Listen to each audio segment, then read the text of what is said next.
So first thing I'll say is that Josh's poems are craftsman's poems. They're aesthetically satisfying and structurally sound. Nothing is sloppy, nothing is wasted. They're full of strong, directive line breaks and figurative language that rattles the cage with its uncanny rightness. In terms of imagery, I will warn you, Josh doesn't necessarily stay on the road. He roams. He is liable to drive you into a field, over rocky and jarring terrain. He may cause you to bounce and lull in your passenger seat. And it's important to say that in Josh's poems, you are a passenger, you're passive. The speaker has the wheel. This is as it should be. The speaker in these poems has a great deal to convey, and there is not much time. Not to worry, there's enough introspection and authority here to grab and hold your full attention. Another thing I like about Josh's work is that he doesn't just select objects at random to make into symbols. The props, the flora and fauna in the work seem entirely native to their environment, not prescribed, not tacked on. Josh is curating what is, rather than scrounging through rubbish for a pretty word, which is uncommon and worth pointing out. He picks up the objects and handles them. He gives the ordinary an importance and appreciation that reminds the reader that this is in fact their world, and anything that manages to catch the eye can and does matter. He has an impressive facility with language. It's in dialogue with folks like Eliot and Pound. However, the content of his poems, their consideration of power and strength, of hard choices and bearing up, remind me of Robert Frost. He writes, "Raw hour folded over mum-blushed mountains when I was the bullet delivering myself to the fractures, excuse me." His work is particularly interested in what it means to be in the world, to think of it as a plastic space responding like a system of his words, tightly knit threads to the pressure of us moving through it. This conception of the world as a lovely and terrible matrix, my words, at once romantic and dystopian, leaves us reflecting on the consequences of every act, however passive and small. Consequences are another major theme in his work. The struggle to evolve one's nature is central. The moments when control is lost, however, when things fall apart, when it all comes down to trial and error, these are the most authentic and moving passages. Like the eyes of storms, they serve to stabilize and focus the energy of his voice. Josh is a second year at the New School, and a second year MFA at the New School, excuse me, we are all MFAs here. He's an ex-Olympic style weightlifter and a past editor of the Santa Clara Review, where he got his BA in English. Please give a warm welcome to J.B. Fredkin.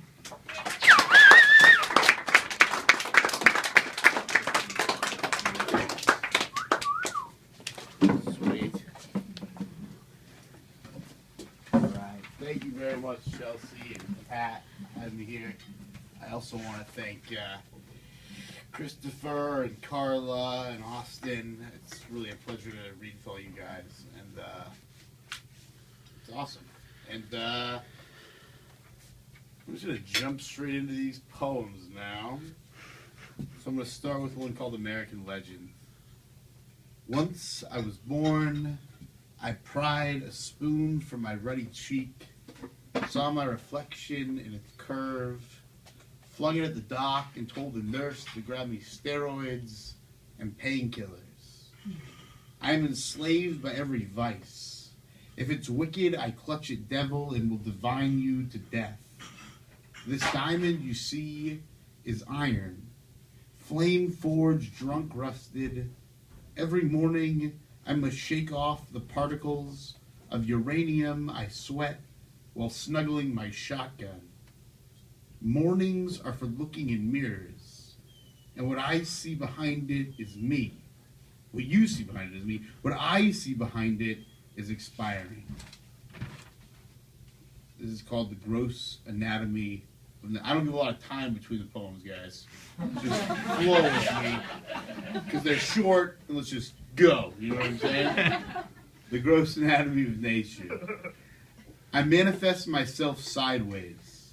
Branches exfoliating my cerebrum, from soil, trunk, branches, green, earth in air, air permeating earth, nature, linear, vertical, supine. I look up at oaks, the bark a brown so deep it bleeds, the green merges into mute blue.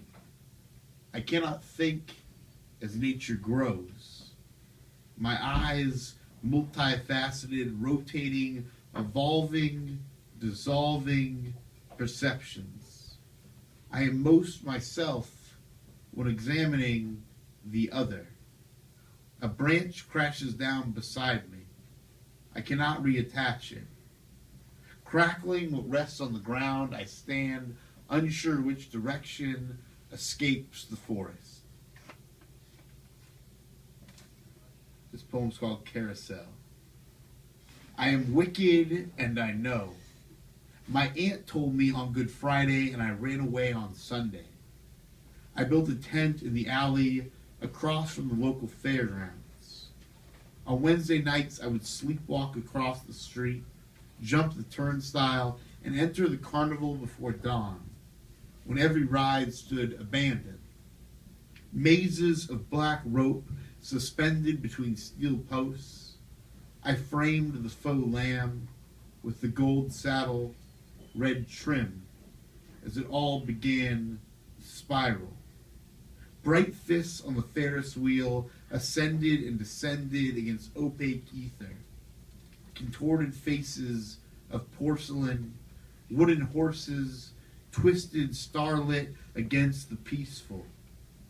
I rode the lamb with my judgments, awoke to the pull of centrifugal force. In the middle, a beam rotated, a barber's pole illuminated by lunar bonfire. Looking ahead means nothing when you know what comes next. My parents often ask me to write poems for events, and I hate doing that. And so they asked me to write a poem for Thanksgiving, and I was like, fuck it, I'm going to write this poem. So this is called Harvest Sonnet. You red star explosions expanding outside black into black, oven crowded with a Thanksgiving feast. You were turkey before the oven, before the axe. You were the farmer. You are the axe plummeting. Turkey, release yourself into the maw. Your eyes fold foul. Pin drop lead comets colliding space. All nocturnal skies glint. Obscurity and rebound. So thank you, Mom. And then very similar to what's been stated earlier, I think we all get in trouble as youths, or at least a number of us. And I think people talk about conscience, what is innate and what we develop. And for me, conscience was developed. And so I'll talk to you about before that. Learning to dance in a cage. I watched a bee hurtle against the windshield of the police car. Black star glint grappling what it could not see. Nature wanted me free. Nature can be so naive.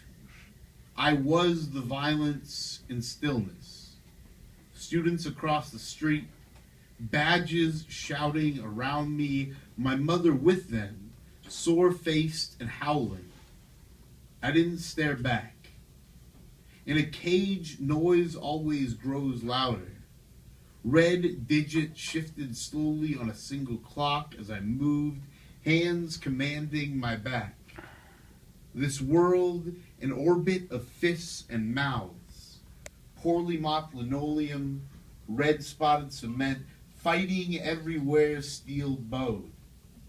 Embarking corridors of cockdarm apparitions, I learned who I wasn't. Afraid if I swung again, I'd crack the crust of the planet and fall to the center. This poem is called Empathy for the Bees. My first love hates me. One June, A lot of us, first loves hate us, right? It's pretty common. My first love hates me. One June, I brought her honeysuckle from my garden. A year and 1 month later, I came across dead poppies on my patio. I slept through summer and fall, while next door a woman shot her husband. I waned in my bed and woke to the fragrance of holly, stood to stretch near my open window. A bee flew in and stung me. I set its body on the grass of my front yard. I did not go to my neighbor's wake. I visited his wife in prison. This is called Burgundy High. Beneath a balcony, gin falls spun silver on our skin, in our throats, eyelids no longer open. Hospitals are not an option. We lie with the ruin by the large sewer pipe hidden behind the stadium. Our parents travel tarmac until they exit at Winchester and rifle into town. The burden of childhood lies in escaping its label. In my town, there are no lampposts. At night, concrete is black. Blood is always the same shade. Hooked, hung, gutted, we are printed on a certificate of entrance, chiseled on a stone of departure. Wounds etched early heal with a quick stitch. We grow in mad orbit. This is a running title, so don't get confused right here. Flames seem so much brighter in a torrent of dead men taking shots to the brain, killing what they care little for. On green vinyl, I wilted in a bar. Fog of burnt citrus light hazing over. Staring through, I almost saw her. How fast can a beehive fill with kerosene? There is no math behind it. Just a whip reorienting flash. What's whole fragments, floorboard cinder, smoke folds itself to cross the rug, crawling up into the sheets. Then everything clears. And even awake the world shadows an empty room. This poem was mentioned by Chelsea, thank you. It's called Composite Self. I found what divides strength and power between hospital beds and prison cells. I was a stock-still beam, and the violence bashing my own foundation. Pale porcelain, a bone-splintering breeze. I was a luminous weapon, scarred, crescent, a specter of romance, a pitiless disc, a longbow releasing raging blue with red-lit tail. Raw hour folded over mum-blushed mountains, when I was the revolver and bullet, delivering myself to the fractures. And this is the last poem, very much my life. It's called Dregs. Ashes in the sink, black snow melting on a porcelain slope. Spit slinks down the bowl, smoke rising above, pirouetting on thin strung wires. A silhouette illusion. She dances on glass, on the mirror before my swollen face. I'm always smoking in the bathroom, so my neighbors won't complain. This I remember. Take a drag, pull cigarette, slug the bottle, watch her spin away between my fingertips and disappear into a sealed eggshell sky. Thanks, guys.